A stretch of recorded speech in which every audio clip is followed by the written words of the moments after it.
ja vás vítam všetkých na tejto druhej časti ASK Masterclassu. Už som zabudol, jak sme ju presne nazvali, ale podľa mňa za chvíľu si spomeniem.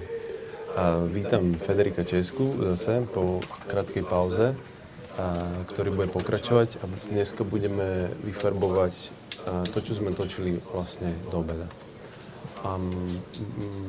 Asi by som zase mal začať tou povinnou jazdou, teda poďakovať všetkým sponzorom. Ďakujeme v prvom rade audiovizuálnemu fondu za finančnú podporu.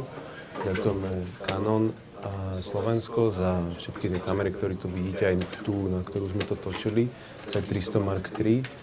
A ďakujeme Filmworks za požičanie všetkých týchto, teda tej kamery, na ktorú sme to teda tie objektívy, na ktoré sme to točili, plus všetky tieto devicey a ešte Jopimu Hečkovi za nejaké ďalšie súčiastky. Jak by som pokračoval ďalej? Už mi to nenapadá. Asi poďme rovno na vec. Ešte pani riaditeľka chcela niečo povedať. OK. Tak, dobre, budeme teraz vlastne vyfarbovať to, čo sme robili. V podstate sa nám podarilo tu spraviť niečo ako color suite, takú improvizovanú. Ja by som mal v nejaký moment prepnúť do angličtiny, myslím, že to urobím asi rovno teraz. A keby niekto mal problém akože s nejakými slovičkami, nebojte sa ma opýtať, ja vám to nejak skúsim simultáne preložiť, ale v podstate od teraz 1, 2, 3. Now we're going English. So now we have like an improvised color suite. Macho is the color grader, now you do DOP, and now I will be just moderator, not video director. Nah, video director. Yeah, the annoying one, like, oh, I need to see her face more. Yeah, okay, I'm gonna continue the role of the director. Yes. Okay then, so I think we can kill the lights. Wait, before we kill the light, I just want to give a little bit of, I guess, context of what we're trying to do, because I don't know if all of you guys were there in the morning, but I guess that the idea was to film sort of like a similar situation, a similar setup. We had one actress doing basically the same movement, of, coming from point A to B, always similar. And then just by making some changes in terms of how low the camera is, how high the camera is, in terms of contrast, these little things that ultimately can have a lot of impact in the grade and what you can achieve when it comes to the feeling of the image, like if it feels appropriate for a drama, a comedy, a horror film, and then so yeah, we'll try to have a look at some of the stuff that we shot and see what can be done, and then of course we'll try to see okay, what are the extremes, what are the differences between a shot that has a lot of contrast and one that doesn't have so much contrast. See how that affects the end result, which I think is really important, because I think now there's this idea that you can just grade your way out of a problem, and sometimes you can, but I think it's nice when you have a better sense of what you are trying to achieve. Yeah, when you're not just fixing problems, but when you're building up on some art, another art of the color grading, that's like a totally new level. Yes, and also because we can, I think that the idea is to try out things, see okay, can we make it really contrasty, or it starts falling apart, or when the image starts feeling too plastic, too manipulated. I mean, most of the, I guess a lot of Hollywood movies you watch them and they feel very, very manipulated. They look, not organic. if you're watching a film about, two friends in high school, it doesn't have to look like a Marvel movie. And they do, kind of. So we can try that as well, Do you think that the process is going to be again, or we continue with the trial and the error process, kind of. I think it's gonna be like Yes, absolutely. Yeah. But then if anybody wants to, ask a question. ask anything or suggest something to try, please do, because That's why are you here? why you're here. Yes. Yeah. What was the coloring process on Night Sirens, Svetlonoc? What you were doing it in UPP, Universal Post Production in Prague, right? Yes. The process, the grading process for that project was, so when we shot it, I was already like kind of like doing some screen grabs, and I was doing a pre-grade for myself, which is something that I always do. I grab stills every day, and then I have them on my iPad, and then I'll play with them and find the place that I like, and then I will use these stills as reference to communicate with the colorist. So you pre-graded on iPad, Yes. some simple... Yeah, I will use like Snapseed or Lightroom, Yeah. kind of, and sometimes I will just get the footage kind of like raw, like log-C or res log or whatever, the format. Sometimes you will get something that is already, with some kind of root or Rec 709. Yeah. But yeah, it's just good also like to keep track of, what you're getting. It's like a little bit of a map. And then yeah, so I had an idea, and then I went to Prague, we graded there. And then my original idea, when I saw it on the big screen, was a little bit too desaturated for, like for... When was it desaturated? Well, my version, my grade was very desaturated compared to what the colorist was doing on his first pass. Okay. And then, you watch it and you talk about it and you compare things, and then you kind of like find... Yeah. But in terms of exposure and in terms of,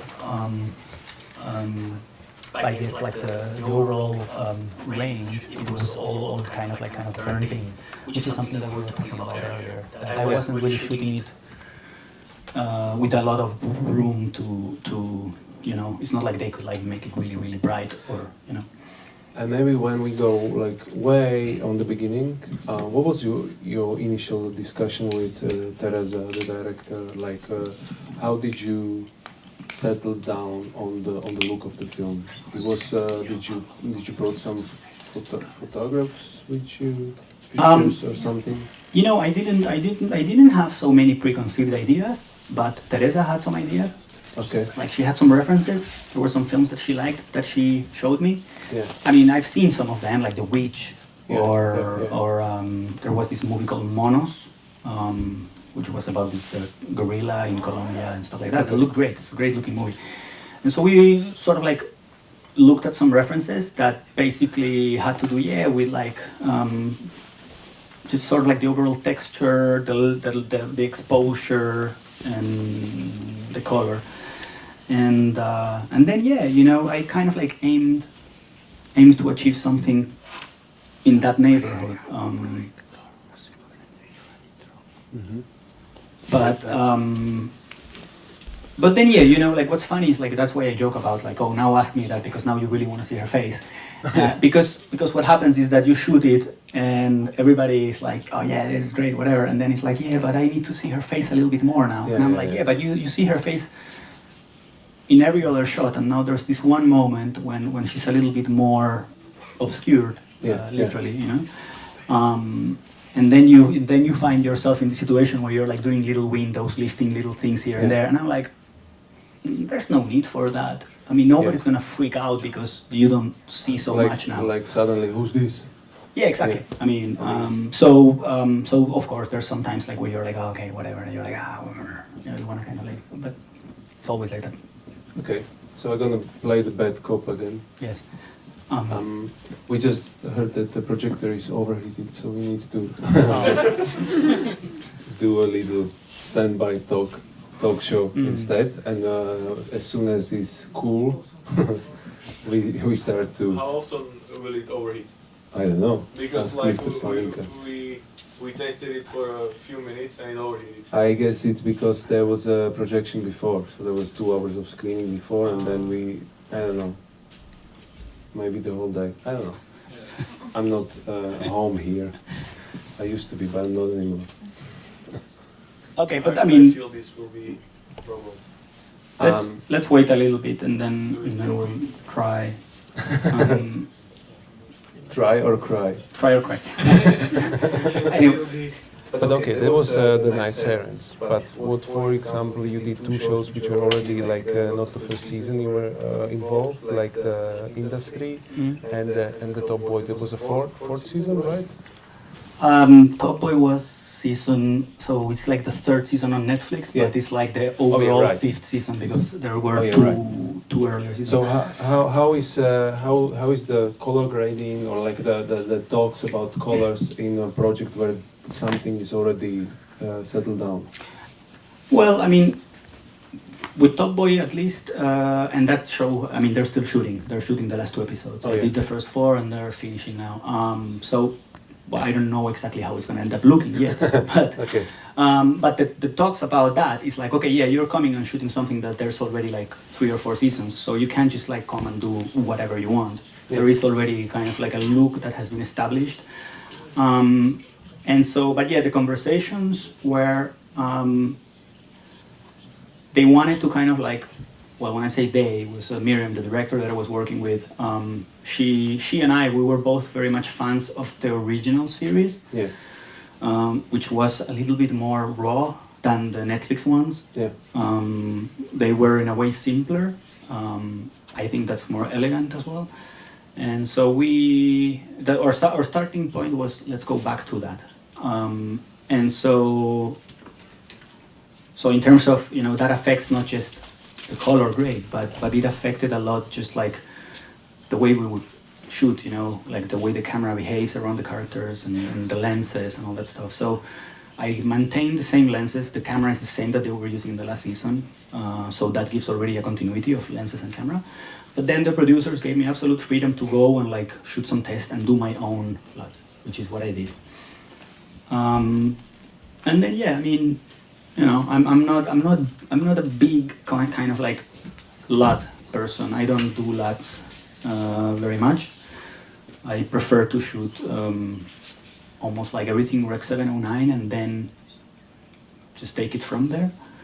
And can you say like why? Like what's because you used to? I'm used to it. I mean, it's like Roger Dickens. I think once I heard him talking also about that he doesn't use LUTs. He just trusts already. Like you know, he. I guess like the problem is like when you start using too many LUTs. Yeah. Or like this sort of like almost like filters, you might kind of like get a little bit lost. Yeah. Because. So.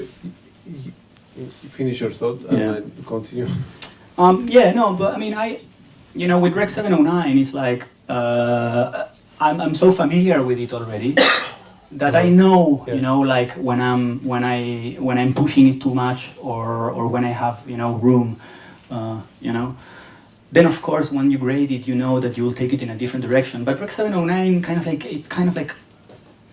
it's not the prettiest, but there's a lot of room for improvement, you know, outside of it. Yeah. If you give yourself this LUT that is already like very like, you know, kind of like too precise. Yeah. It's like the Rec 709 is somehow midways to everything. Like you can go anywhere from there. And if you build your look on top, like into or on top of Rec 709, then you can go any kind of direction. Yeah, I mean, I'm not a super technical person, you know. Like I rely heavily on my DIT on set and you know, my colorists but my understanding also is like Rec 709 is like it is sort of like a standard as well. Like there's like, you know, the you know, it clips and the highlights and then the lows, and that kind of like correlates to the way things are reproduced at home, you know, with TVs, computers, cell phones, whatever. So if you create a LUT that might actually see more in the dark or see more in the highlights, and you shoot like that, doesn't guarantee that you're actually getting all that information, you know? Right. So that's why I'm a little bit cautious when it comes to LUTs. I think it's better to give yourself like a smaller latitude and then expand it if you need, than giving you all of the latitude You know what I mean? And then because if you, so. you know what I mean? It's like you might be thinking I have all of it, and you don't. You can't go any further. Yeah. But if you tell yourself this is how much I have, then right. you will have a little bit at the top and the bottom. So I mean that's kind of like it's an approach that I like because it allows you to push it and to feel like you have a sort of like a safety net at both ends. So yeah, I guess that's why. Like, kind of like I'm used to working like that. Well, I mean, I don't know, you're in the as well. Like, what's your? I mean, how do you work? Like, do you really like that? Yeah, I basically do the kind of same thing. Once I did a project, one of my biggest, and basically the first and the last, such big. In 2015 was the shooting, a Second World War movie called Once Upon a Time in Paradise, and I've been lucky. I don't know how by chance I got to this EIT on set, on-set grader called Victor Lonek, and he worked before. He worked with me, he worked with Spielberg, and after my project he worked with Spielberg again. So he was like the best guy around, and he was doing my color grading on set. Like every day he came, and we started at 8 and we came like 11, and then he took the first card which were shot, took it to the car where he had similar set like this. He was smoking a cigar and color grading it. And at lunchtime I came, and the whole noon was already graded, and we had a talk. And maybe he would show up at the moment where he was taking the first cards from set, and we had like a brief talk, like, oh, this is a scene where, I don't know, it's winter outside, even if it was not, and he's like, it's a depressive moment because he's asking his father for a loan of money, and he hates him. Those guys hate each other, so it's kind of this kind of, and we had this kind of brief talk, what's going on in the scene and what would I love to do in the color, and then he left with this kind of brief talk, maybe like 2-3 sentences about all the thing, and then he did it. Basically, we had like another talk about the same scene at lunchtime, and then the same thing happened in afternoon, that he came, took the cards. And then after the rep, I came, and then we fixed it. And basically, but you were like you were shooting, and then he was grading after. Yes, right. So it's not like you had a lot, and then you were. We were starting with the Rec 709, and we pre-graded the dailies basically. At the time of the dailies, that was like when I went to the hotel room and I had my dinner, came and put the hard drive on my desk. And then I put it in my computer, and I had like a ProRes LT, with lots we created that day. But that was basically almost 40 days of shooting. We did the film, and only single time I used the plot before I went to the set, and that was a day for night scene where I knew I need this. We're going to shoot this in a bright day, but it needed to look like midnight in the forest with no lights, because they're like in the Second World War, and there are Nazis everywhere, and they are running through a dark forest. They couldn't put torches or like flashlights or nothing, because they would be shot by the Nazis. So that was written in the script. So we needed like a night, and I thought like, okay, this is there was a. We choose a location that was happening during the shot, because we didn't have the location. We chose it while running around. We chose a location, something similar like we had today with the stairs. Like we had no sky in the shot, nowhere. It was like a valley. Everywhere were like hills and trees, and the only light were coming from above, from the sky with the overcast. And then I knew in post-production I knew I'm gonna do a 3 3.5 stops down, and it's going to be blue. So that's basically the LUT was about this. So I build a LUT based on this kind of idea that I gonna put it three and a half stops down, but I shot it 1 point stop in overexposure, because I knew that I then from the 3.5 stops down I'm gonna pull it again back. So that's why I give myself a space to that the face is gonna be bright enough to pull them out of the 3.5 below back 1 point up. So that basically I was just putting power windows. Then later in the post-production I was just putting power windows on their faces, pulling it out. But funnily enough, this scene didn't get it to the final cut, to the screen, because it was obviously too long, the movie. But it was a nice, how to say, a nice experience to play with it. And this is not my idea with the 1.5 overexposure and then 3.5 LUT on top of it. That's I got it from the DP who shot Mad Max, because basically they did all of the day for nights like this, with this kind of procedure. Yeah. So that's that. If anybody has a question, that would be cool. Like, you know, that we can talk about anything. Do you have a rule about the exposing or overexposing? Because I feel like when you overexpose digital image, it's safer, because you can just pull it down every time, you know, and you have all the details. It's like with negative, with film print. You should overexpose and then underexpose, rather than living on the edge of the blue false color. Someone answer first? Yeah. Yes, it's true that, I mean, that the you know, that the digital format, as well as like, I guess, like film, like, generally I think it's better to overexpose. But I mean, yeah, I guess like one thing is to overexpose, to sort of like be safe, but then also I guess when you're lighting, I mean, I'm always sort of like chasing that final kind of grade.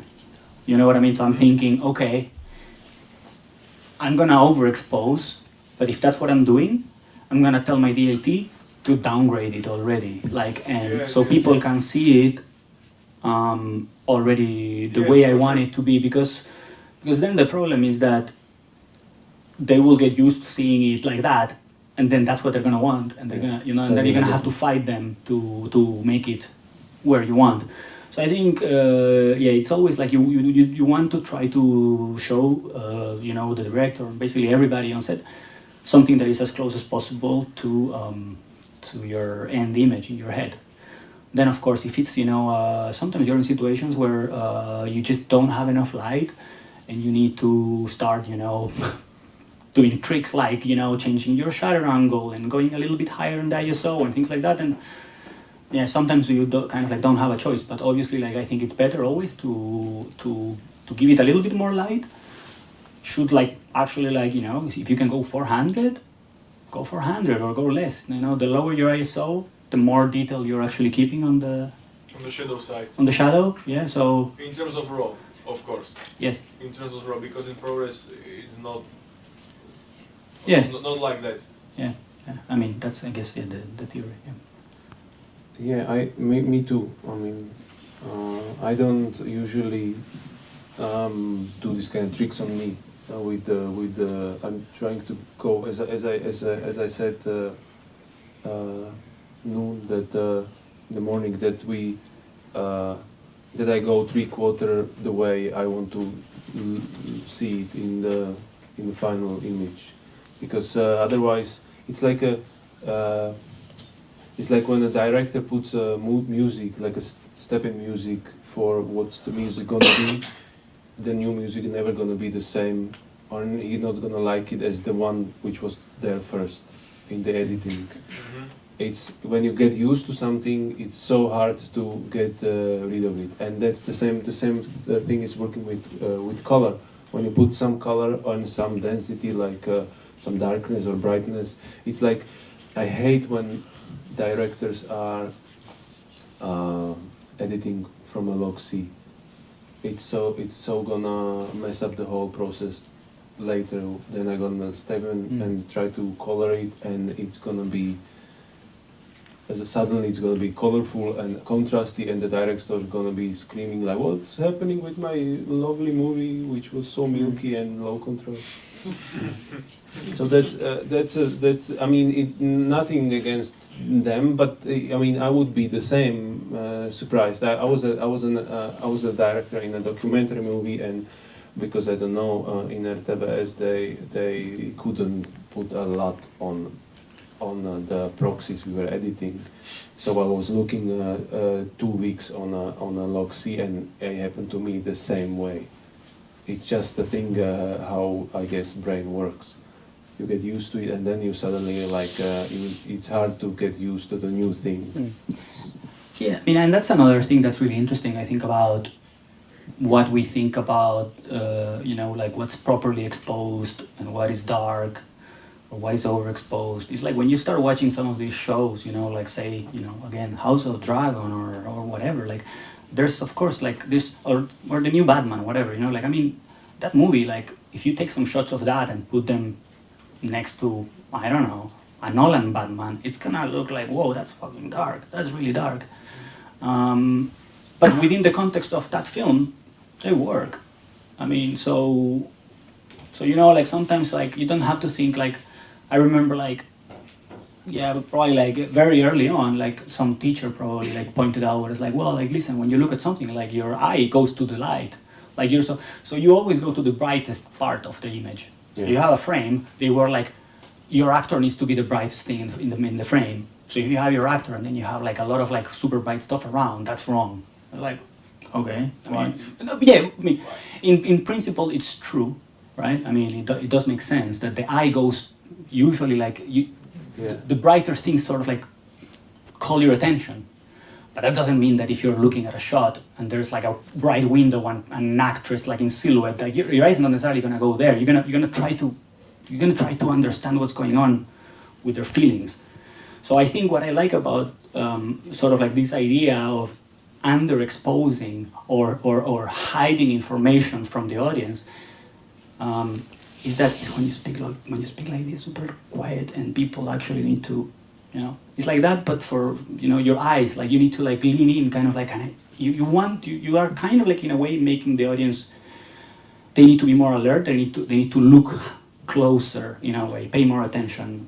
And I like that, for example, like to think about it like that this kind of like you're controlling the volume.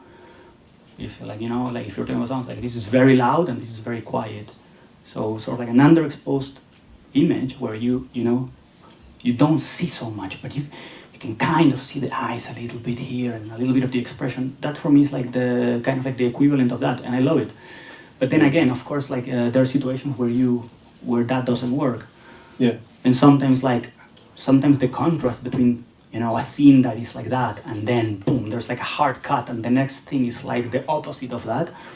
That can be great because it can be like a shock for the audience. So, you know what I can say? But my point, I guess, what I'm trying to get at is like, it's not like there's a rule that's written that you have to live by. Yeah. I think you can really like try almost anything, but there needs to be like a connecting idea behind it, you know? Yeah. Funny moment was I was in Los Angeles having I was on a projection of a new screen, which was an LED screen. So it was not like a projector, but actually it was a big thing, and it was, they said it has a contrast from 0 to 1 million or whatever, crazy number. And they were screening as the beginning of the Han Solo movie, if you remember, the beginning of such a dark planet, only some fire in the background.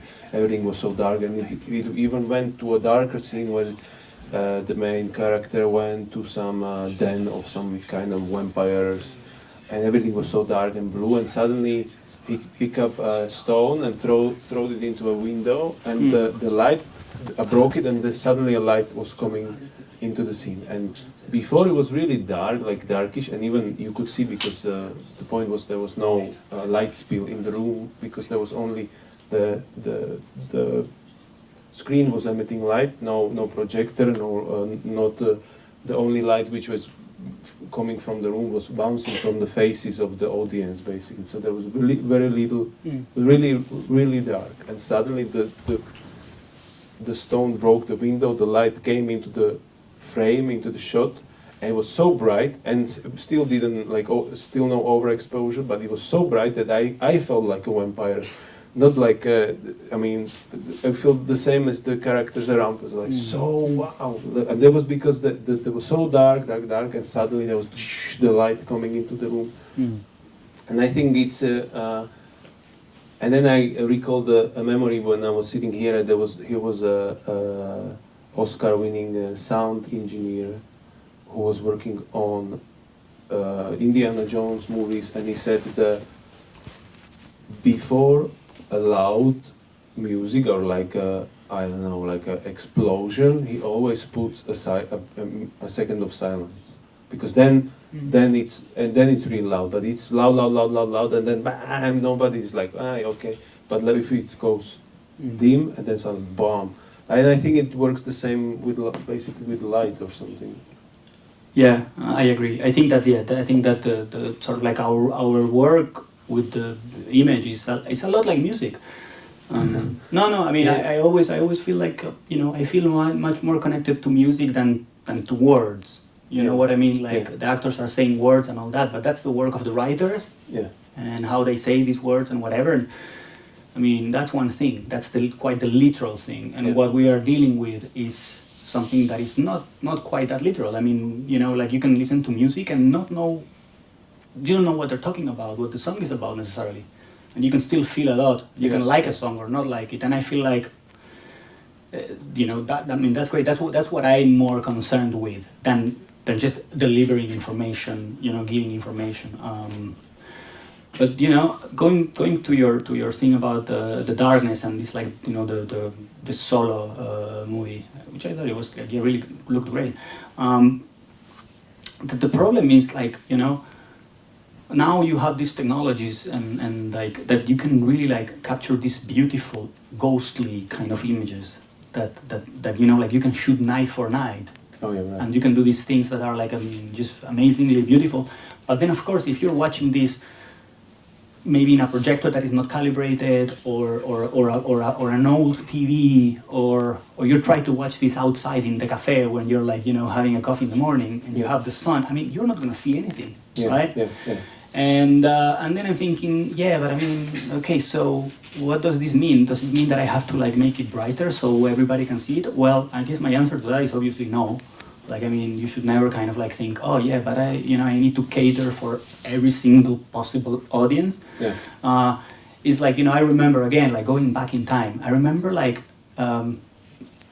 trying to watch Tarkovsky Nostalgia, like on a VHS. in whatever, man, like 1992 or some shit like that. And the VHS was horrible. It looked horrendous. So I probably watched the first 5 minutes and I just couldn't watch it anymore. Tried it again a few years later, a very bad film projection, just horrible, really, really bad. And it happened to me a couple times. And then finally, in, I don't know, 2012 or something like that, I happened to see it in a theater, like a nice 35mm print, like kind of new, and it was blown away. It was like, that's what it's supposed to look like. Yeah.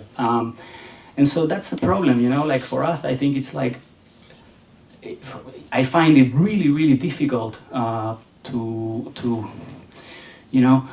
how much you push it, how much you try to go to this kind of like extremes without risking, going into a territory that then is going to be, it's dangerous, because then like a lot of people are going to be like, but I can't see anything. It's like, well, like turn off all your lights and, you know, Make a popcorn. watch your OLED, whatever, 4K TV, otherwise it doesn't work. I mean, like, the problem is, like, you can't really tell that to an executive who basically they want everybody to watch the show, even if they're watching it, you know, in the Sahara on a flip phone, you know, with like 8-bit, you know? On the Apple Watch. So, yeah. The way Nolan intended. Yes, right. On the cow. That's the joke I was referring to. Let's talk a little more, and if nothing really happened because I see some purple light shining in my eyes, if that doesn't work, we can do it on the monitor at least. But so I had a beautiful thought, but I forgot about it. Any questions? Oh yeah, now I recall. When I'm doing commercials, I used to do this trick. It's not my idea again. I stole it from a friend. That I'm coloring on 2 or 3 monitors. One of them is shitty, like I don't know, really like a office computer kind of monitor. And then I ask him to send me a copy, like a thing, and I watch it on my iPhone always first, then on my computer later. Because I think when it's okay on my iPhone, I think it's gonna be sort of okay everywhere. I don't know. It's like a trick, but I do it only in commercials because I know the not the half, 3/4 of the people gonna watch the commercial on their iPhone anyway. Trying to skip it and go to the YouTube video they intended to watch anyway. Yeah, I mean, I think that you always should. I mean, I think that's part of this problem that I'm talking about. That is that you, regardless of what it is that you're making, or you want to try to make it as accessible as possible in every possible. You know what I mean? Yeah. Without compromising, of course. You know, like you don't want to make it look like, okay, this is not what I wanted, but you know, I have to because. Actually, there is. I think in the studio 727 studio they have it like they have the calibrated monitor, the less calibrated monitor, then the screen, and then some really shitty monitor in the corner, and the same image in every 4 of the screens, just to see how it's gonna look like a CRT monitor, really like a shitty one, ancient. Yeah, how it holds in different. Yeah, how it holds in the 4 of the kind of degradation, let's call it. Yeah.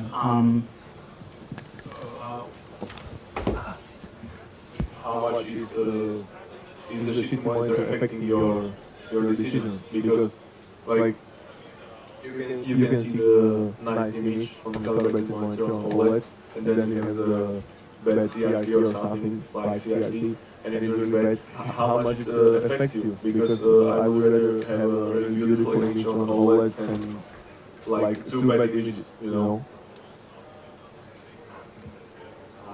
Not much. I mean, it's like only when I go to really extremes, like when I'm crushing the blacks, or when I go to the highlights. Only then I really like point my eye the direction of the bad monitor. Like, okay, how much am I pushing?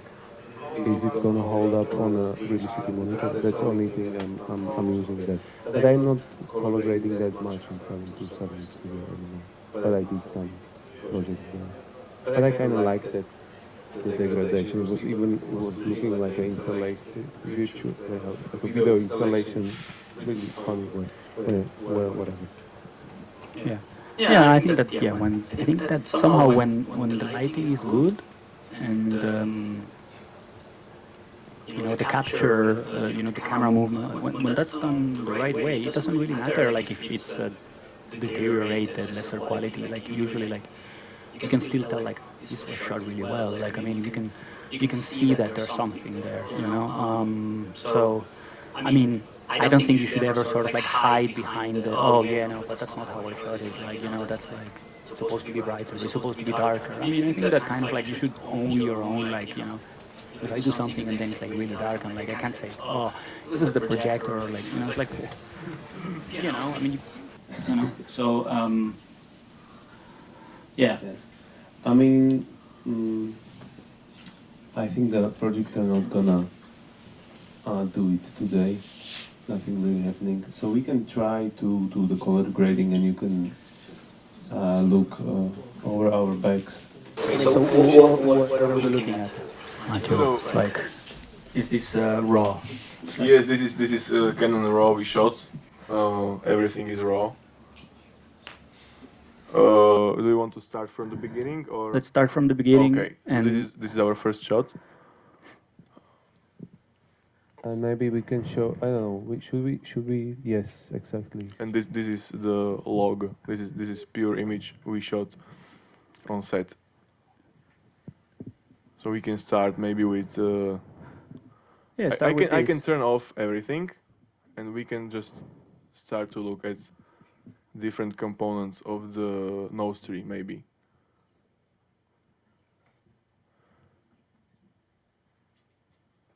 So first of all, we have to properly convert the color space, the gamma space, to something workable. For example, here I converted it to the linear space, so the gain knob will act as a iris knob on your lens. So now when I change the gain knob, I can change the iris. So when I turn on the Rec 709 LUT, standard LUT, this is how we showed it. This is the LUT from camera. This is what we saw on set.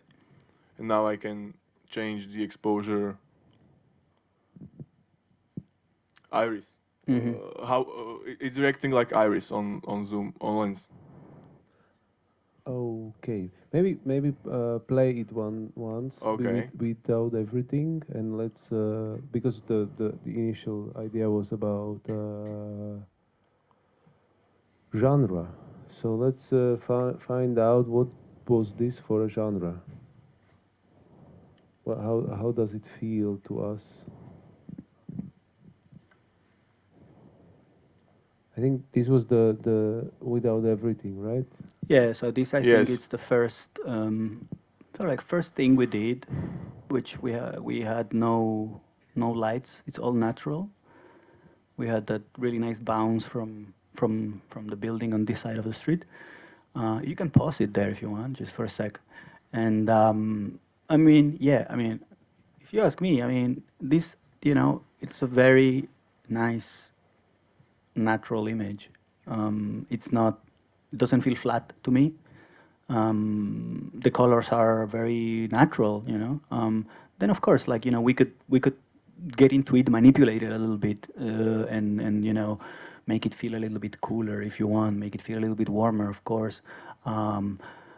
But then, okay, so we did this like this, and then sort of like a very similar setup. We tried to give the image a little bit more shape, and by shape I mean that yeah, we try to not have so much, you know, like the kind of like now the light is very, very sort of like soft and even, and so she has basically the same light on one side and on the other side, which again is very flattering because it's almost like she has no shadows.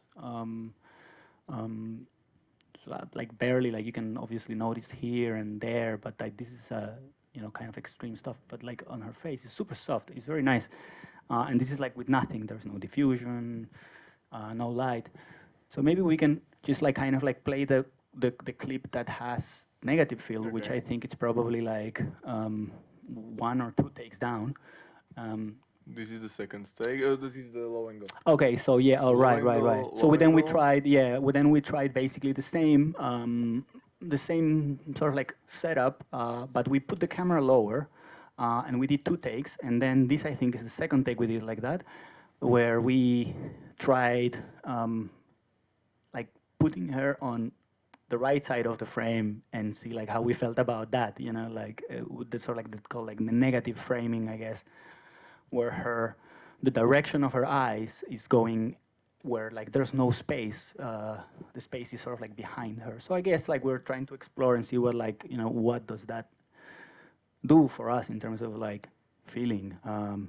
I guess there's something a little bit unsettling about it, right? That doesn't feel like that comfortable because she doesn't have sort of like in front of her. There's no. Yeah, she's like in a dead end kind of situation. Yeah. That's at least something like subconsciously coded into the image. At least I feel about it like that. But then again, I mean, these are like just two very simple sort of like shots, and the only change here was like we changed the height of the camera, and the composition a little bit. That we said like, okay, let's also like frame her to one extreme. Okay. Lovely. I guess that means we can probably try to plug it to the projector, which would be nice. So we're gonna go back to the previous, just to compare. So this is the first one. This is the first one. We did natural. I mean, on the projector, looks a little bit softer than it does on this screen here. That's something that projectors usually do that, like that the blacks are not quite as dark. So I mean, it's lovely, but it looks a little bit flat, maybe. Yeah, and so, a little bit saturated as well. So yeah, I mean, for something like this, probably I don't know about you, Matthew, but like I would probably like give it a little bit of contrast, or yes, just sure. I would do something to this to make it a little bit, you know, more yeah, like.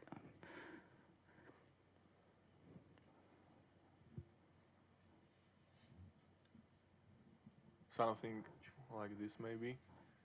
Yeah, I mean, definitely you can do that. But then, if, for example, like notice what starts happening with her her skin. Like, for example, her nose is a little bit red, her cheeks are a little bit red. So, for example, I would say like, you know, her nose looks a little bit weird because, you know, again, the cold air so it's like, do you think you can cool it a little bit? Because Just the skin? I would cool it all. Like, just try first, like try making all the image a little bit cooler. So, because sometimes what happens is like when you take it down, it becomes a little bit too warm. Yes. Right. Yes. And so usually like I would like compensate by you know, changing the color a little bit. Okay, now I mean that's, you know, It's too much. What do you think? yeah, I mean, you know, it depends, you know. I'm not sure. The thing what's interesting is like by making it a little bit cooler, like you also like have a little bit more like you can see it like her forehead and her chin compared to sort of like it's almost like she has a line that goes from cheek to cheek that it's a little bit more reddish, and that kind of like by cooling it all, it sort of like becomes a little bit more noticeable, right? Like you're kind of like separating a little bit more those colors, right? But overall, I think it looks, you know, for me, it looks good. It looks natural. But then again, you know, it's like, it's really hard because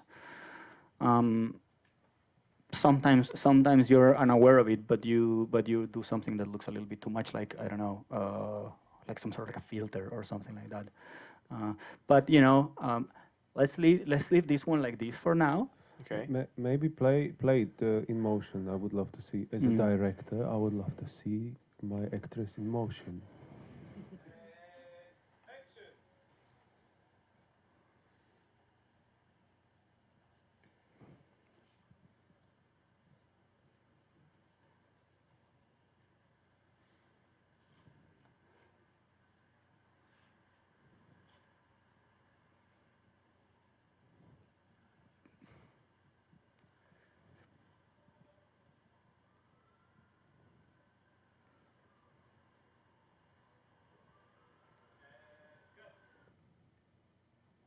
Okay. So thoughts, director? What do you think? I'm thinking I'm kind of satisfied. Maybe for, I don't know, it looks like natural, but for some genre, for example, if this would be a comedy or something like something more a comedy, it could be maybe a little bit like more warm or something like that. How would you do that? Well, I mean, you could definitely like just, yes, I mean, go with a sort of like I guess like a warmer version, but without undoing what we did. So maybe like you can just warm the highlights, for example.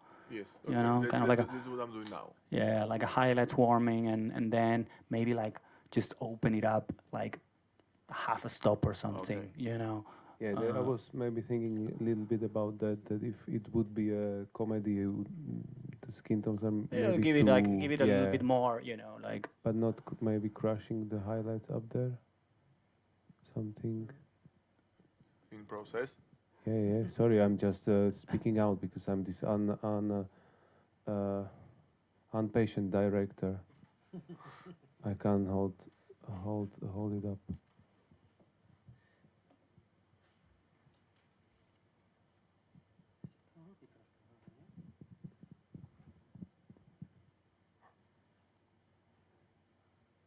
To teraz píkne. So now you're picking the highlights and bringing them back, right? Yes, of course. Just because they don't see it what you're doing on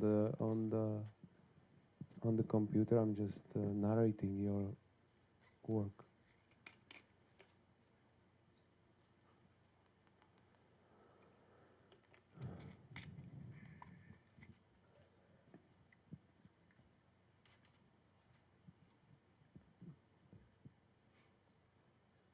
No, I don't.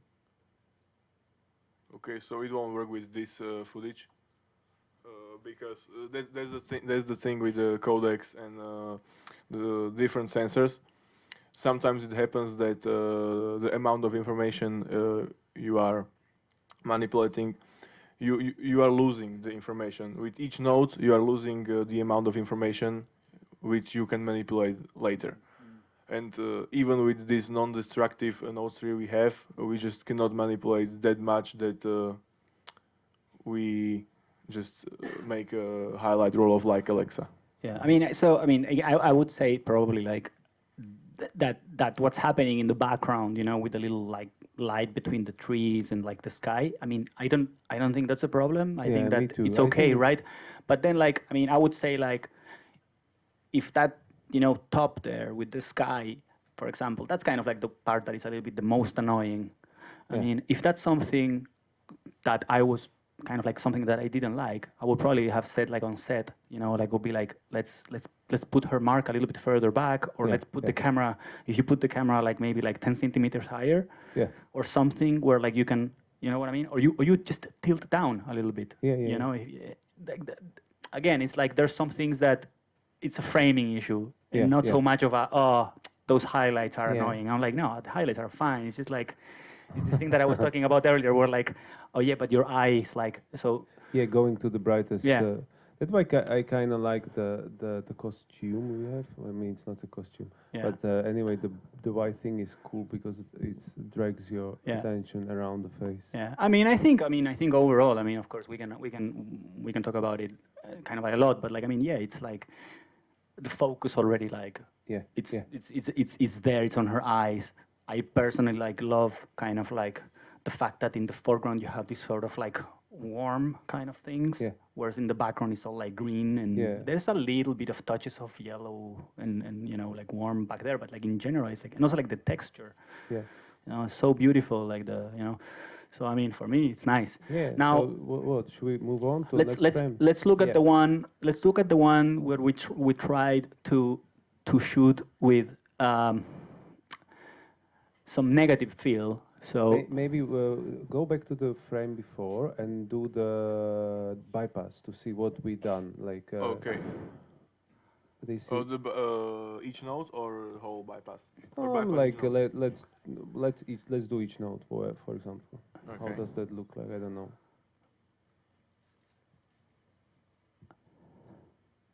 Like going back to where we started or what the camera was shooting. So this is the standard Rec 709 from camera. Then we applied a bit of, we just pushed all of the channels, red, green, blue. We just pushed it more to achieve a more saturated image. And it's very important to do this first because then the saturation of color affects contrast. So first of all, you have to properly balance your image and do the color, and then you can tweak contrast. Then we started with exposure. So exposure-wise, we did the more colder look and exposure, and then we made our contrast and pivot to be more shaped, or to achieve not that flat image, less flat image. Okay, we can go further. I think I'm just brief. Just reminder of what we did, where we come from. Yeah, yes, it's good too. cool. I mean, it's funny because like the very first image to me, it looked like almost raw, like it looked a little bit like Loxy or something. You know, now that your eye got used to this, the very first one looks like, what is this? Like, I mean, it's like so washed out, and you know, there's nothing there, right? That's the funny thing. The shock even our skilled eyes are having. And when someone is not that used to the coloring, then. But that's also like what I was talking about a little bit before. That your eye does really get used to, you know, like that. Sometimes you need to get out of the room and come back a little bit later, and like because sometimes you do something. I've been in that situation where you spend 3 hours grading something, go home, and then you watch it the next day, and you're like, what the hell have I done? Let's go back. And like, it happens. It happens. Exactly.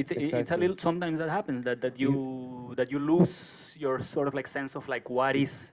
It's funny, like I sometimes feel like eyes are similar like nose. Like if you go to a room which is like really smelly, you at some point like you don't feel the smell anymore.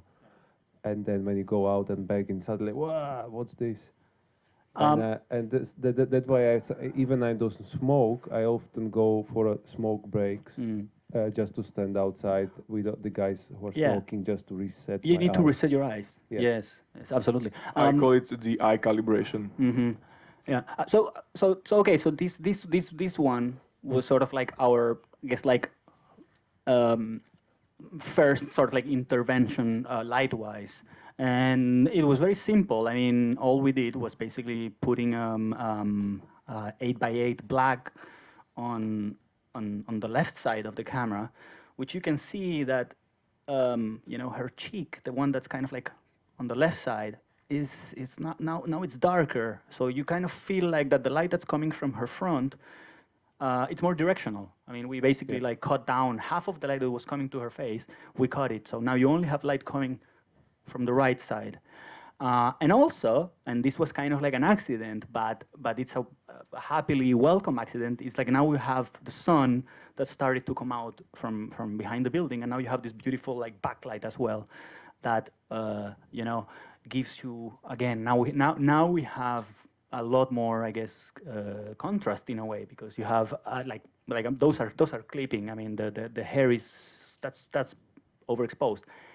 And then we have areas where the hair meets the face there. That those we could take them to black. You know, you could kind of like have that clipping and the white clipping. You know what I mean? Yeah. So this is an image where you could kind of like go like one extreme to the other. Yeah.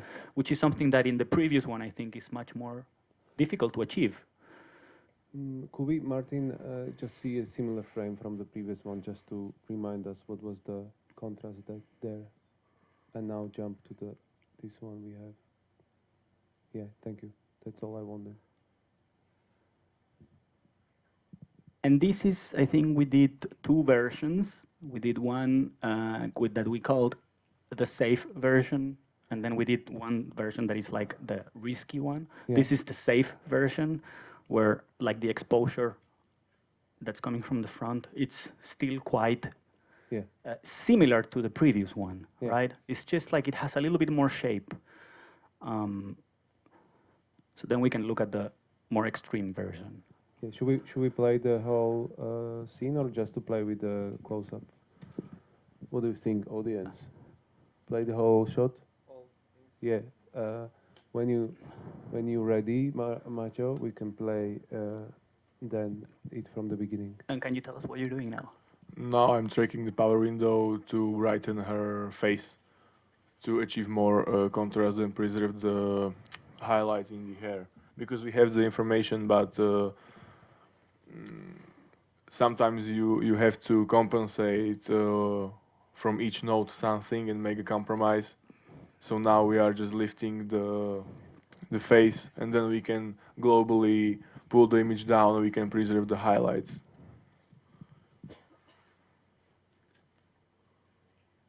And this action is called tracking. And I think that's the DaVinci Resolve has a good automated tracker who can track these power windows, as you can see. Yes, like this is insane. That I mean, most of you probably know it, but if someone, just in case, don't know it, it's a cool thing. Not all of the other programs does have it. Sometimes they were doing it, or sometimes ago they were doing it manually, and there was a pain in the ass.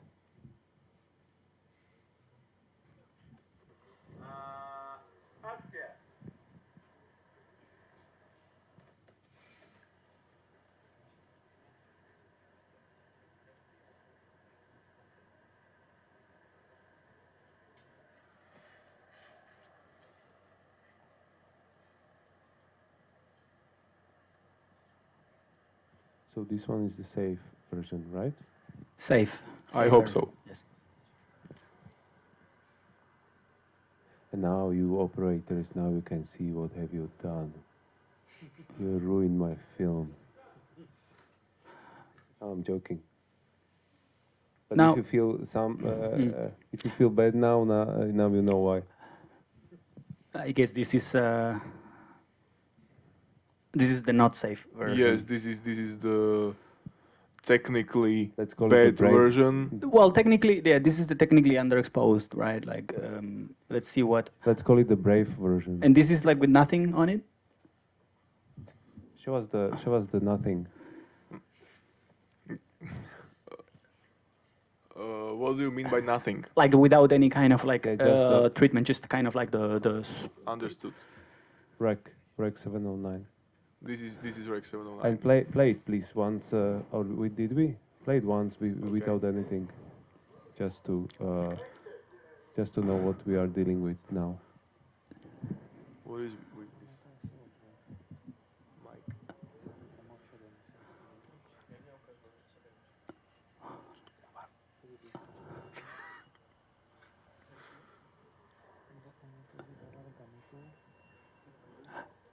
I mean, I don't know you, Lukáš, but I feel like this doesn't feel like Rec 709 to me. No, yeah, that we are discussing right now. That Right. this is. Yeah.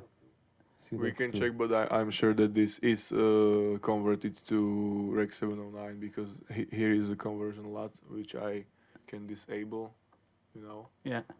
No, but the truth is like you might be, but again, maybe because of, the projection and all that, then okay, like this, it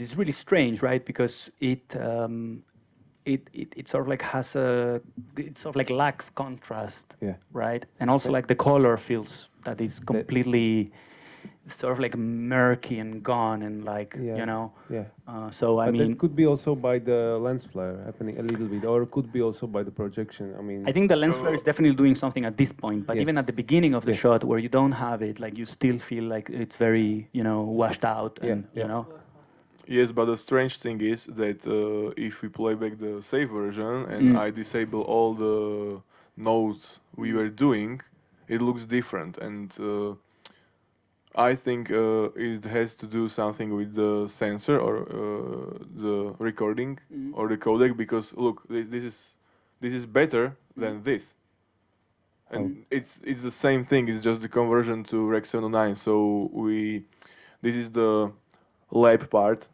and we should discover what happened. Maybe we will see. So should we try to make this work? So we can. If I would be the prepare it. director, I would totally choose this shot to be in my movie, and you have to deal with it because I'm the bad cop right now. Okay, so we have to. The funny part is that none of these things what we are doing here have a priority in against the delivery of the acting and this like this is always first priority. If the actor plays well, it's gonna be in the movie. Absolutely. And no one cares about your focus on this stuff. Yes, been there. Yeah, that's the funny thing. But I'm yeah. But I mean, nothing bad about. But here's the thing, it's because you're comparing, you're flipping back between the previous shot and this one, and your eye got used to, the previous one being sort of like prettier, softer, kind of like, but you know what I mean. And this is like, there's a little bit of like noise, and the color is a little bit more complicated. I mean, there's much more complexity, I think, going on here. Plus, you have the Flare, who's like doing some cool stuff. So, I mean, if I was saying like, oh man, we're like doing some B-roll for Euphoria, I think this shot has more chance to making the cut than the previous one. Yeah, right. You know what I mean? Like, it's somehow, I mean, there's this thing where like sometimes you're trying to achieve something unpredictable with a medium that feels like very predictable because you're actually seeing it on set, on camera, and it's somehow like sometimes film would do these kind of things, or like you don't really know what you're gonna get when you get the film back from the lab, because you underexposed it or something happened at the lab, So I personally, yes, I'm with you. At first time I was like, oh man, what this shot is like, I'm not sure. But then you start playing with it and I'm like, well, I mean, my eye is kind of like starting to like it more than the previous one, Yeah, right. I don't know if like, So far I love this one at best. Yeah, you don't need to be sarcastic about it. No, it's not sarcasm. I'm just being director. No, but also like, I mean, what's interesting is like in this one, again, it has a softness that the other one doesn't necessarily have, because like the other one had more contrast here in a way because the blacks are not quite there. There's a little bit more, it's a little bit more milky, which is kind of like, if you were shooting film and you were like kind of like doing some flashing and then, like there's something there that's, I don't know, it's like a little bit more of a look. Right? Yeah. Maybe I just realized what happened. We changed to the different lens. We changed to DZO speeds, and DZO speeds are very different. We didn't. We did that on the romantic comedy. Yeah. This is, I think, is still the same one. Yeah. This is still the 40. Okay. Pretty sure. Not the lenses, for sure. I mean, but the Flare can definitely be doing something here. Yeah, I mean, I don't blame anyone. I think it's just, I don't know. Maybe some magical thing happened. But now, I mean, I'm curious to see, like, in a shot like this, sort of like what happens if you try to make those blacks slightly deeper, like just tiny bit, not much, because I know that there's a point where like the image starts kind of like breaking, like it's gonna become. Sorry, can you show the log, please, of this image? It's totally bypassed. Okay.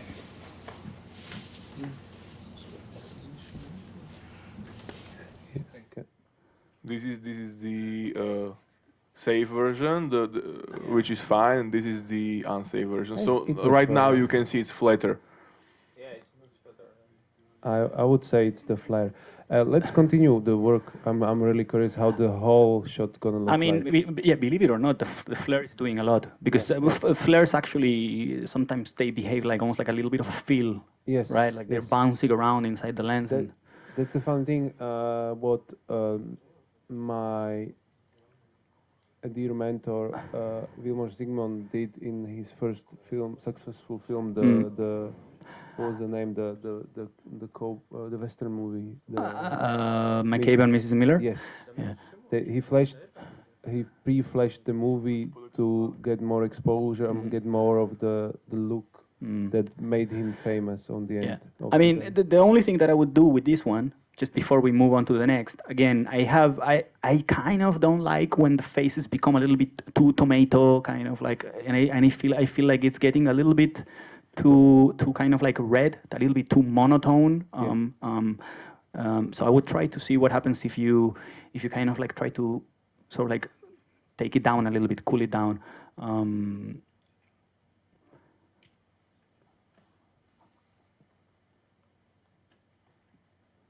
You can see how the skin, how the red is falling apart. Yeah.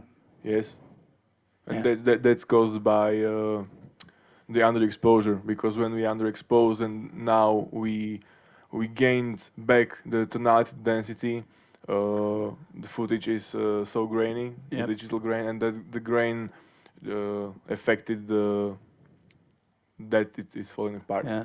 I mean, but then again, you know, like this is all very, you know, subjective. Yeah, I kind of dig it. I like it, you know. I mean, also like because now we're looking at a still image, and then when there's movement, the noise, grain, moving around, you know, it's kind of like I find it very relaxing. Yeah, You know? yeah. I think we can see the whole shot in the movement, and only thing what I'm thinking about, like I kind of like the whole thing, but maybe I'm missing a little bit of redness in the lips, but that's the only thing I'm thinking about, like what is missing in the shot. But anyhow, I think I kind of like it. I have no problem with it. But yeah, let's if you're done, Macho, let's play it. Are you done? You're not? Yes. Thank you.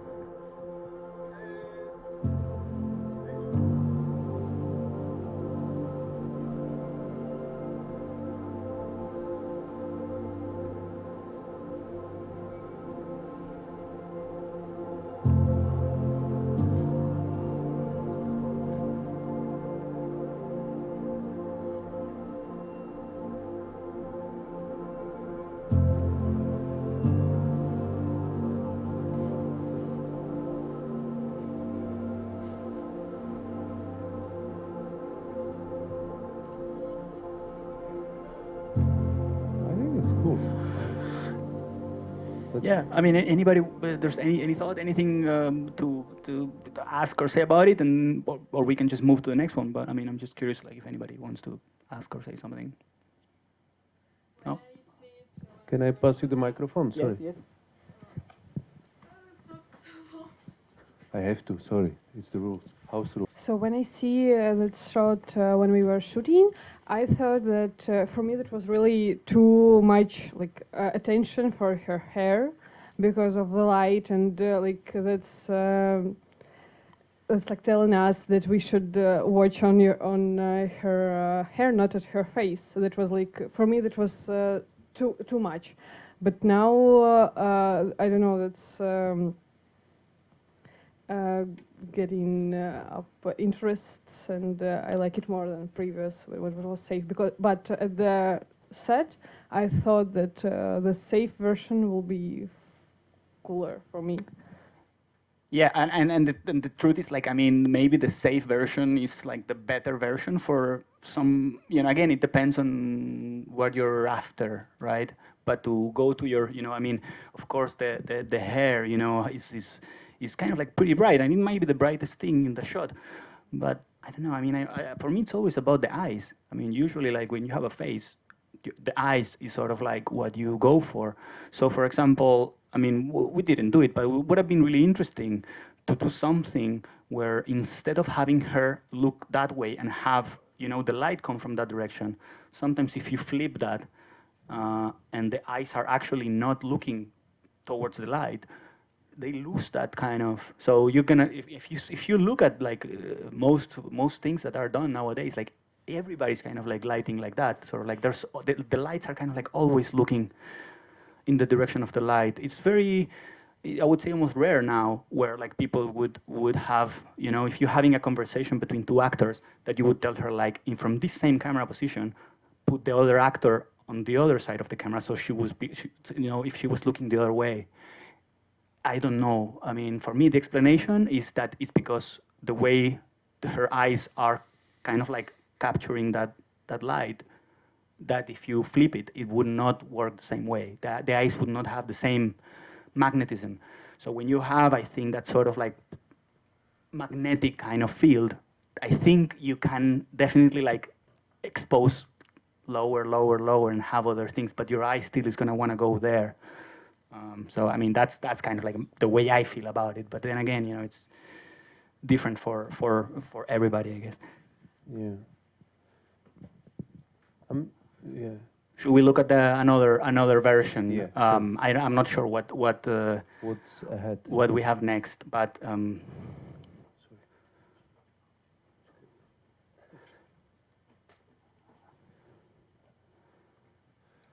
We can just play back it with 709. Oh, this is the cooler one, and this is the 709.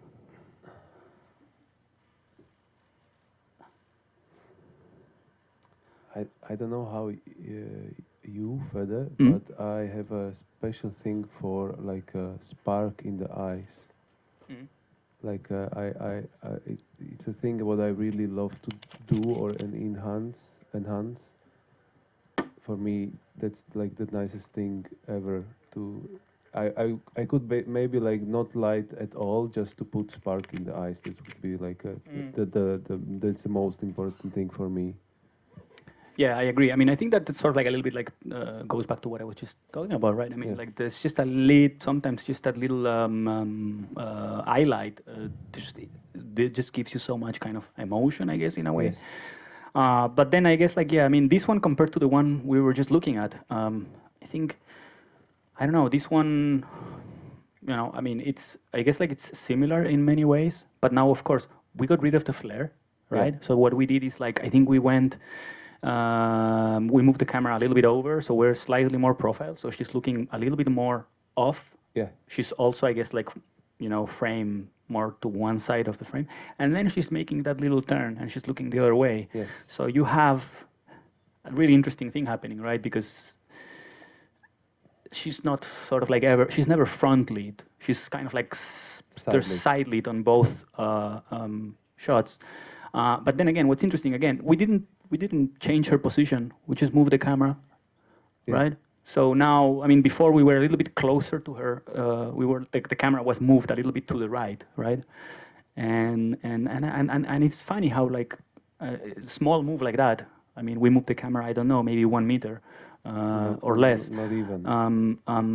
That really changes the framing and I guess the feeling of it, right? So Yeah. And what do you think? I'm thinking out loud now that this feels a little bit more lit to me, or like this has a different kind of genre. This is maybe I agree.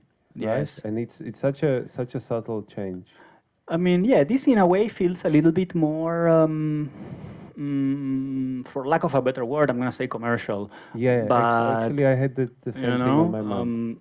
Like the previous one has a little bit of edge to it. It's a little bit, grunge. There's a little bit, there's the grain, and it's like a little bit more pushy, right?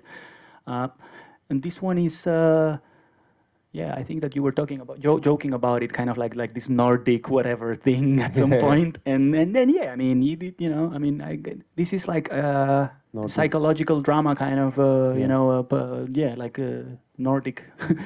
A polished Nordic drama. Yeah. I mean, polished like polished clean. As clean. Yes. Not like polish. Yeah, and then again, like here, I mean, I don't remember, but I don't think we did anything.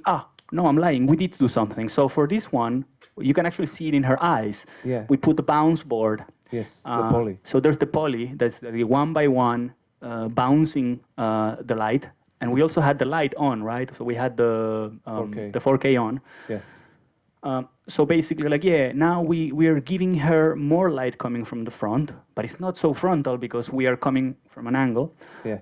And we still have the hair. But now the hair, because we have more light, probably we're stopping down exposure-wise. And therefore, we're not really clipping the hair. So in a way, it feels less aggressive, Yes. right? I mean, the previous shot was more aggressive in terms of what we were doing. What about the rhythm? I'm kind of thinking about the rhythm. Like you have a light background, then a dark hair coming from right to left. Light background, dark hair, light right side of her face, dark side of her face, then light hair and a dark background. It has this kind of rhythm, bum bum bum. Yeah. So, do you like it? I mean, Yeah, I mean, I do obviously like when you start looking at it, you could say like, I mean, like, did we, maybe would have been better like not to have that edge there on the left with the sky, and maybe like just have it darker there. Yeah. So, because again, like I feel like when you have bright here and bright there, what you're doing in a way is you're stretching. You're kind of like you're making the frame wider, Yeah. at least perception-wise. If you didn't have that brighter stuff there and it was darker on that left side, maybe your eye would sort of like gravitate even more strongly to her face. So that's something like a small thing that I will be like, I probably would have. How would you do that? Like, should we reframe it now, or should we put a power window on the left side? I wouldn't go with power window because I know it's not gonna look good. Yeah. I mean, it's gonna like it's gonna start looking gray and ugly, whatever. Yeah. So I mean, if that was something that you wanted to sort of like fix somehow, I would probably just reframe it and kind of like just Push kind in. of like push in a little bit, like if you crop it like I don't know, like 10% or something, and then kind of like sort of like move it a little bit. But again, these are like Yeah. again, like the takeaways are like that it's very little things can really change the outcome. That you don't need like massive amounts of lights and tools to actually like change the feeling of an image, right? Yeah. And again, this is like, I mean, we haven't really done much to it. I mean, it's so then of course you could try to make it even more contrasty or make it even less contrasty. Yeah. You could saturate it more or desaturate. Should we play it meanwhile? Yeah, I mean, How does it look from the beginning to the end? So, what do you think? Should we move from the Nordic drama further? Because we are late on time, obviously, but I don't know how many. Let's move to the next, because I think it's nice to kind of like keep going. I think probably like soon we're gonna like go to, I guess, like, do I see the black and white there? The next one is the black and white, right? Is it? No. I mean, this one is the black and This was No, the black this and is- white. Yeah. So let's have a look at this one, and let's see how we feel about this. Do you have the LUT, the black and white LUT with you? I think yes. I mean, you don't have to have, but I'm just curious if it's in metadata or somewhere. Actually, I should have it in my computer. I mean, whatever. We can do a custom.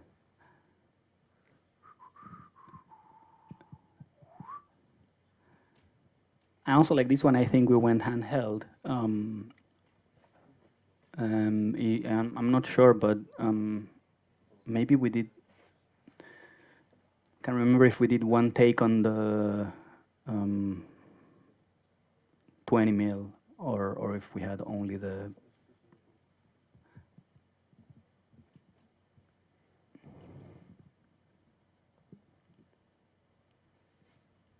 Sorry, I think this is the one we had. Mm. Yes, this is the one. It's called lightning because on previous masterclass the scene was about lightning, Mm. and it's custom LUT for that scene. Cool, but it it works for me. Yes. It's I think that I just want to make sure, like, because I think we had a wider version of kind of like the same, and I'm not sure if this is the wide. Wider? I think that the wider, like when we put the 20 was here. Oh right. Yeah. This Right. this is the wider. Yeah. I think. So put a lot on this, and we can play with this one. Because I think we should wrap in 20 minutes. Yeah. So let's choose the best. Yeah, I mean, I think this is kind of interesting again because, same place. I mean, the previous lens was a 40, and now we went 20, so it's considerably wider. But then again, to push it a little bit further, okay, like we went, we'll just look at it black and white. Which again, I feel like it's not entirely necessary to go black and white, but let's see it and see what it feels like, and I think that in terms of the light itself, I think we didn't really change it. for this. I think it was the same kind of like setup as we had on the very previous one. So it was negative on one side, bounce on the other side. Yes, and as we can see, we killed the 4K. Yes. And just let the light go through the forest. We were because we were going with this idea of much more negative feel. Like so Yes, when she gets close to the camera, I think she's gonna be darker. Let's see. And then we were saying that maybe like when she turns and looks towards the sun, we would like. I was actually doing an iris. Rack. So I was opening up to make it feel like that the light is, kind of like blinding a little bit.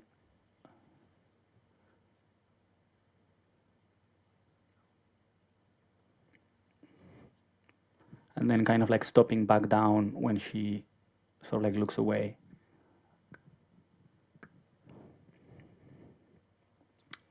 Funny, it doesn't. To me, like the negative feel doesn't quite get there. It's it could have been a lot darker, I think. But we did a couple of takes. Should we choose the right one? Yeah. See if there's an one. Maybe we have one more that. Maybe the last one was could be the best. The more extreme one, maybe. Yeah.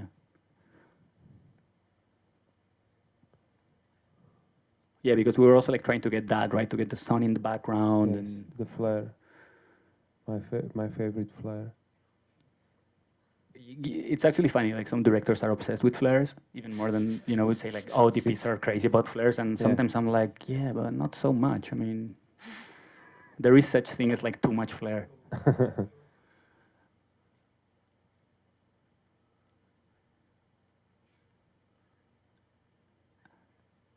I mean, I feel like this is interesting, right? Because I mean, the black and white immediately puts you in a different space, but don't underestimate the handheld and the wide angle lens. I think it gives it such a different feeling. Yeah, right. That can we see the same, but without just make it color, because the black and white is a little bit of like a cheat, right? I mean, you can put almost anything in black and white and it looks cool. I mean, right. More or less. More or less, but I mean, it's but I'm curious to see how because when you do it with color and you kind of like, again, we saw it in the previous versions where like when you underexpose the color, something happens to it, and when you overexpose it, like also something happens. Like so, let's just have a look at that. Kind of like how that iris pool works. And maybe Macho still have the horror in mind somehow. I don't know what to do with it, but maybe some. Yeah, exactly. Like make it. Yeah, definitely. Like cool it. Like go. I have to pick the right frame so I don't mess the highlights up. Mm-hmm.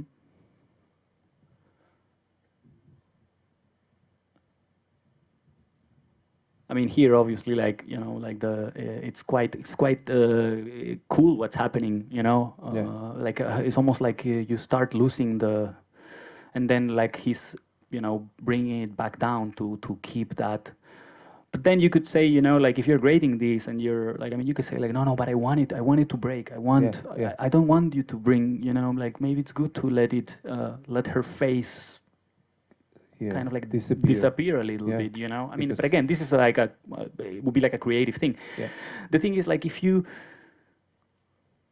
shot it in a very sort of like safe way, you probably wouldn't be able to let it, crush. I mean, you would have to manipulate it quite a bit, I guess. And here it was kind of like almost doing it naturally.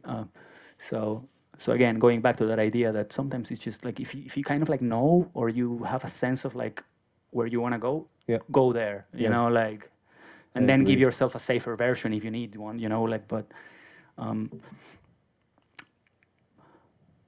yeah, again, it's kind of nice always to see sort of like what are these kind of like boundaries when one thing is becoming another thing, you know, and.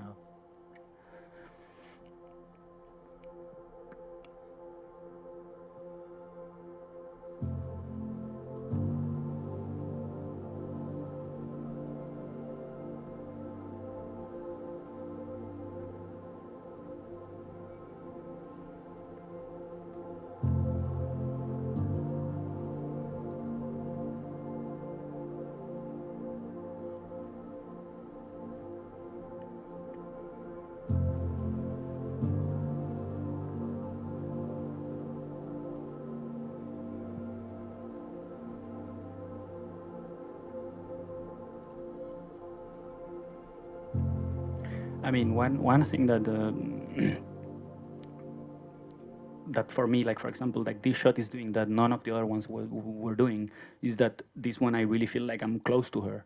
Oh, yeah, right. Like because the camera is very close, and that sort of like sense of intimacy, you know, you kind of like really achieve it by being there. Like, I mean, it's not the same shot if you're doing it on a 135 or whatever, 2 meters away from her.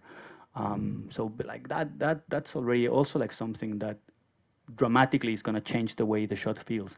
Even if we were not messing around with the iris and the saturation, things like that, like just by being on a wider lens and getting up close to her face, like you're changing it. I mean, this feels so different, you know. Yeah. For better or for worse. I mean, again, it depends on what you're trying to achieve. I like it. I mean, it's sort of like it makes me feel something, you know. That's really interesting what you're doing now. When you switch that, I like to have that kind of like redness there, because when you start dialing that out, it felt like the shot lost a lot of like if you turn it on, it's nicer, no? Like because a lot of this underexposed information there is like already mixed in with the color, right? Yeah. So if you kind of like desaturate it, there's a point where like it kind of doesn't work, you know. That's nice too, you know, if you kind of like build a sort of like a contrast of highlights being cooler and the low lights being warmer, kind of like it's a little bit of a us against them, whatever, or she against the environment. So yeah, I mean, it's super nice, super cool what you can, you know, I guess, find kind of like grading. I mean, we haven't even gotten into it, but then, you know, you can, you know, of course, put grain and like give it texture, etc. And but then again, for me, it's always like, you know, what are you after? What are you trying to achieve? You know. Yeah. I as a director, I'm satisfied. What about using like glass filters to do this kind of mid-tone detail effect, but in camera? How do you feel about that? I like it. I mean, I usually like use filters. I mean, most of the time I almost always have a filter in front of the lens. Either it's glimmer glass or I should have told you we had optical filters. I always like to put filters, just because I like to break down the sharpness. Even if I'm shooting with like super soft, like whatever K35 or old glass, I'll put filter in front anyway. Yeah. I think we had like when we did the Svetlonoc, it was like always yes. filter in front. A lot of them. Yeah. I think we are running out of time. We are now half an hour over time. Oh no. So was not in my contract. yeah. Oh no, that's gonna be expensive. So I think we could officially wrap this up, but maybe unofficially we can discuss. If anybody wants to stay and talk a little bit about anything, ask anything, we can definitely like stick around a little bit longer. Absolutely.